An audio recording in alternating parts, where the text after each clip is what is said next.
Hello दोस्तों, आज की कहानी भी बहुत ही खूबसूरत है। तो पहले आप चैनल को सब्सक्राइब करें, नीचे जो लाल वाला बटन है ना उस पर क्लिक करें और उसके साथ घंटी का निशान भी दबाएं और चैनल को सब्सक्राइब ज़रूर से कीजिएगा।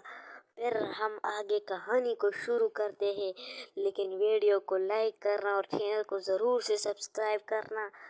तो कहानी को सुनते हैं, बहुत ही खूबसूरत है, तो गौर से देखिएगा।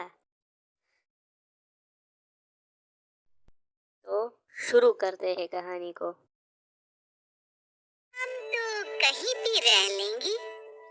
सुनीता अपने इकलौते बेटे राजीव और पति मोहित के साथ रहा करती थी। राजीव ने पूरे घर को अच्छे से संभाल रखा था। राजीव की अब शादी की उम्र हो गई थी, इसलिए सुनीता अपने पति मोहित के पास जाकर कहती है, सुनिए जी, मैं क्या कह रही थी कि अब तो हमारा बेटा बड़ा हो गया है। समय रहते अब हमें उसके हाथ पीले कर देने चाहिए। वैसे भी हम कब तक है कब तक नहीं, ये तो बस भगवान जानता है। हाँ, तुम सही कह रही हो सुनीता। शाम को जब राजीव आएगा तब हमें उससे इस बारे में बात करनी चाहिए। सुनीता और मोहित आपस में बात करने के बाद अपने अपने कामों में व्यस्त हो जाते हैं। शाम को जब राजीव घर आता है तब मोहित और सुनीता राजीव के कमरे में जाते हैं। आ गया बेटा, मुझे तुझसे एक जरूरी बात करनी है। हाँ हाँ पापा, कहिए ना, क्या बात है? बेटा, हम सोच रहे हैं कि अब तेरी उम्र बढ़ती जा रही है और तेरे साथ साथ हमारी भी उम्र बढ़ती जा रही है। और देख ना, तेरी माँ से अब इस घर का काम भी नहीं होता, इसलिए तेरी माँ और मैं सोच रहे हैं कि क्यों ना तेरे हाथ पीले करवा दिए जाए। क्या मतलब?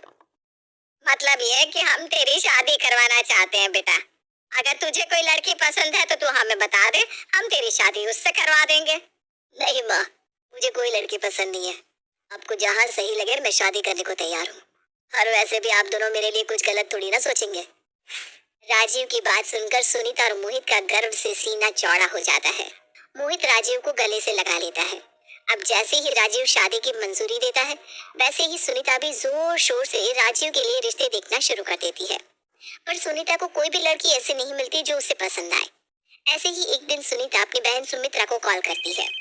हेलो सुमित्रा, कैसी है तू? मैं तो भली चंगी हूँ जीजी, आप बताओ कैसी हो?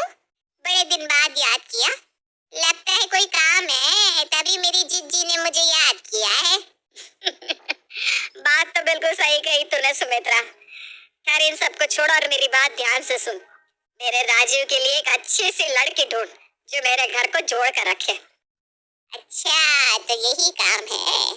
अरे जीजी, अब आप बेफिक्र हो जाओ और अपने बेटे की शादी करवाने की तैयारी करो बस। अरे पर बिना लड़की मिले मैं शादी की तैयारी कैसे कर लूं? जीजी, आपने अपनी छोटी बहन को लड़की देखने का काम दिया है, यूं समझ लो लड़की मिल गई। फोन काट देती है और अगले कुछ दिन बाद ही सुमित्रा अपनी बहन के घर आती है। जीजी, कहाँ हो आप? सुमित्रा की आवाज सुनकर सुनीता बाहर आती है और अपनी बहन को देखकर बहुत खुश हो जाती है। अरे सुमित्रा, तू यहाँ? हाँ जीजी, मैं यहाँ। मैंने आपको क्या कहा था कि अब अपने बेटे की शादी की तैयारी करो, क्योंकि मैं आपके घर खाली हाथ नहीं बल्कि एक अच्छा सा रिश्ता लेके ही आऊंगी। और देखो, मैंने हमारे राजीव के लिए एक बढ़िया सी लड़की देख ली है। सुमित्रा के मुंह से बात सुनकर मानो सुनीता की खुशी का ठिकाना नहीं रहता और वो सुमित्रा को बिठाकर उसका मुंह मीठा करवाती है। जिसके बाद सुमित्रा पूजा नाम की एक लड़की की फोटो दिखाती है। देखो जीजी, पूजा नाम है लड़की का और खुशी की बात यह है कि जैसा नाम है लड़की का वैसी ही खुद भी है ये। बाकी आप बता दो, अगर आपकी तरफ से हाँ है तो मैं बात आगे चलाती हूँ। सुमित्रा, सुनीता, मोहित और राजीव सभी लोग पूजा के घर जाते हैं। पूजा के घर उनकी काफी खातिरदारी होती है। बहन जी, खातिरदारी तो बहुत हो गई। अब एक बार आप हमें हमारी होने वाली बहू के दीदार करवा देती तो ज्यादा अच्छा होता। हाँ हाँ बहन जी, कैसी बात कर रही हैं आप? मैं अभी अपनी फूल जैसी बच्ची को लाती हूँ। पूजा की माँ अब पूजा के कमरे में जाती है और साड़ी में पूजा अपनी नजरें झुकाए हाथ में चाय की ट्रे लिए सबके सामने आती है। पूजा की मासूमियत और उसकी खूबसूरती देख सुनीता और मोहित को पूजा पहली नजर में ही पसंद आ जाती है। जीजी, कहा था ना मैंने, लड़की का जैसा नाम है वैसी ही लड़की है। तो ही अब पूजा की माँ पूजा और राजीव को एक कमरे में भेज देती है। तो क्या पूछना चाहती हो? अब क्या पूछूं? सब कुछ बायोडेटा में था ही। वैसे आपको अपने पार्टनर से क्या चाहिए? देखिए, मुझे आपसे ज्यादा कुछ नहीं चाहिए। मैं अपने पेरेंट्स का इकलौता लड़का हूँ। बस आप मेरे साथ साथ मेरे पेरेंट्स का ख्याल रखना। रखेंगे ना? मैं आपके घर में आपकी अर्धांगिनी बनकर आऊंगी, इसलिए आपके सभी सुख दुख मेरे होंगे। अब जब सुख दुख मेरे होंगे तो मम्मी पापा भी मेरे ही हुए ना। पूजा की बात सुनकर राजीव के चेहरे पर एक मुस्कान आ जाती है। उसे जैसी लड़की चाहिए थी वैसी लड़की मिल चुकी थी। कुछ देर बातचीत होने के बाद राजीव और पूजा सभी के पास आते हैं और इस शादी के लिए हाँ कर देते हैं। कुछ ही दिनों में उन दोनों की शादी हो जाती है। शादी के बाद पूजा अपने घर की जिम्मेदारियों को संभाल तो लेती है, लेकिन कहते हैं ना कि हर चमकती चीज सोना नहीं होती। ठीक उसी तरह सुनीता के घर का हाल था। ऐसे ही एक रात पूजा अपने कमरे में राजीव के आने का वेट कर रही थी, और जब राजीव मुझे उम्मीद है कि आपने हमारा चैनल को सब्सक्राइब किया होगा। ज़रूर चैनल को सब्सक्राइब करें यार, ज़रूर से।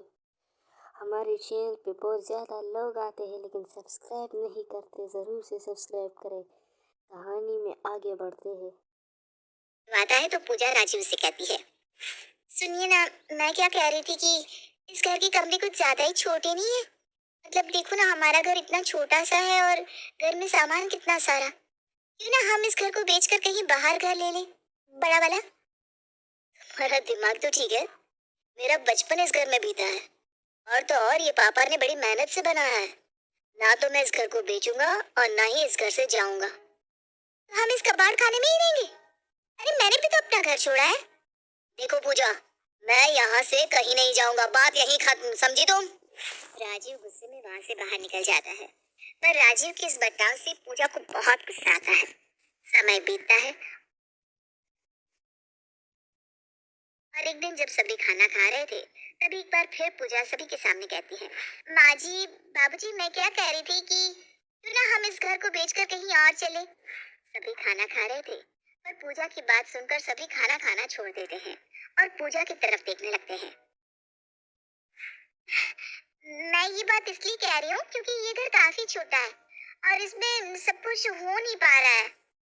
मैंने तुमसे कहा था ना, इस बारे में बात आगे मत करना। तुम मेरी बात सुनते क्यों नहीं हो? अरे इसमें चिल्लाने वाली बात क्या होगी? मैं तो हम सबका सोचकर ही कुछ कह रही हूँ ना। अभी इस घर के बारे में सोचने के लिए मम्मी पापा है, इसलिए तुम अपना मुंह बंद रखो। हाँ हाँ, क्यों नहीं? अरे आज तक अपना मुंह बंद ही तो रख के आई हूँ मैं। मम्मी पापा का क्या है, वो तो आराम से अपने कमरे में रहते हैं। परेशानी तो हमें आती है। कल को हमारी फैमिली होगी तो हम बच्चों को अपने कमरे में रख देंगे और हम दोनों हॉल में सो जाएंगे, ठीक है ना? क्योंकि मम्मी पापा को तो कोई दिक्कत नहीं आनी चाहिए, उन्हें उनका कमरा मिलना चाहिए। ठीक है, हम बाहर रह लेंगे, खुश? राजीव गुस्से में उसके ऊपर हाथ उठा देता है और खाना वहीं छोड़कर चला जाता है। पूजा भी रोते हुए वहां से अपने कमरे में चली जाती है। घर का ऐसा माहौल देख सुनीता और मोहित की आंखों से आंसू बंद होने का नाम ही नहीं ले रहे थे। अजय, आप चुप हो जाइए। क्या हो गया? अगर बहुत ऐसा बोल दिया तो? ऐसे भी बहुत सही तो कह रही है। आखिर ये